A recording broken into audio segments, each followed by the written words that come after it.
Lagi nih buat jamaah Islam Indah yang ada di rumah, kita pengen tahu lagi apa lagi sih kedahsyatan yang berikutnya, kedahsyatan yang berikutnya. Apa tuh Ustadz? Kedahsyatan yang berikutnya. Iya. Tentang sholat tahajud ini kita minta penjelasannya sama guru kita Ustadz Ridwan Muhammad. Silakan Ustadz. Baik. Bismillahirrahmanirrahim. Alhamdulillah wassalatu wassalamu ala Rasulillah. Amma ba'du. Tentu jika kita berbicara tentang dahsyatnya tahajud, ini pasti akan banyak keutamaan-keutamaan yang bisa kita dapat. Namun dari sekian banyak itu diantaranya adalah bahwa ketika kita tahajud sepertiga malam terakhir atau dari ba'da isya sampai menjelang subuh, ini jika kita bangun di tengah malam, ini berarti kita termasuk orang-orang pilihannya Allah Subhanahu wa Ta'ala. Karena nggak semuanya orang bisa bangun malam. Kalaupun ada orang bangun tengah malam ngapain? Pipis. Kamar mandi kan gitu. Tapi ketika kita gunakan untuk kita sujud kepada Allah, untuk beribadah kepada Allah, maka kita insya Allah termasuk orang-orang pilihannya Allah Subhanahu wa Ta'ala. Amin. Nah, keutamaan yang lain apa? Bahwa di tengah malam itu ternyata ada waktu yang diijabah sama Allah Subhanahu wa Ta'ala. Dalam sebuah riwayat hadis dikatakan bahwa di dalam malam itu terdapat satu waktu yang kalau berbarengan dengan seorang lelaki muslim berdoa kepada Allah, meminta daripada kebaikan dunia dan akhirat, maka Allah akan beri. Pasti Allah akan ijabah setiap doanya. Kemudian di antara yang lainnya apa keutamaannya?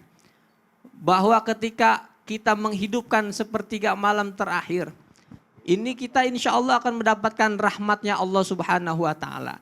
Dan siapa orang yang dipandang Allah dengan rahmatnya, maka dia terhindar daripada api nerakanya Allah Subhanahu wa Ta'ala. Masya Allah, tuh di antara keutamaannya. Nah, lalu apalagi di antara keutamaan yang lain? Ketika kita bangun untuk menghidupkan malam kita dengan sholat tahajud kita, maka insya Allah kita di pagi hari memiliki badan yang fresh. Nah, maka tadi kalau kata Mas Fadli, auranya, mukanya itu glowing, nah, itu sangat masuk akal. Kenapa? Karena ternyata dalam kitab saya pernah baca Al-Azkar karangan Al-Imam An-Nawawi, di situ dikutip satu hadis bahwa ketika seorang hamba tidur, itu di setiap kepala kita ada 3 ikatan setan. Nah, lalu apa? Ketika kita bangun tengah malam, setan itu membisikkan dalam telinga kita. Membisik-bisikan di telinga kita apa? Lailun tawil. Malam masih amat sangat panjang. Tidur aja lagi. Tuh kita gitu kata setan. Tapi apa?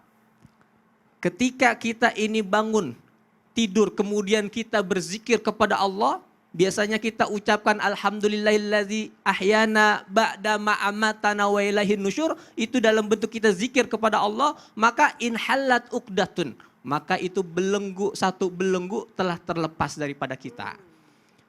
Kemudian ketika kita lanjutkan dengan kita berwudu, inhallat uqdatun, lepas ikatan setan yang kedua. Setelah wudu kita lanjutkan dengan sholat malam, maka apa? Inhallat uqdatun. Ikatan yang ketiga itu telah dilepas oleh Allah Subhanahu wa Ta'ala. Sehingga apa? Ketika 3 ikatan setan itu telah terbuka daripada kita, maka ketika pagi harinya kita akan fa'asbaha nasyiton wa thayyiban nafas. Kita akan bangun, kita akan mengerjakan aktivitas dunia kita dalam keadaan penuh dengan semangat.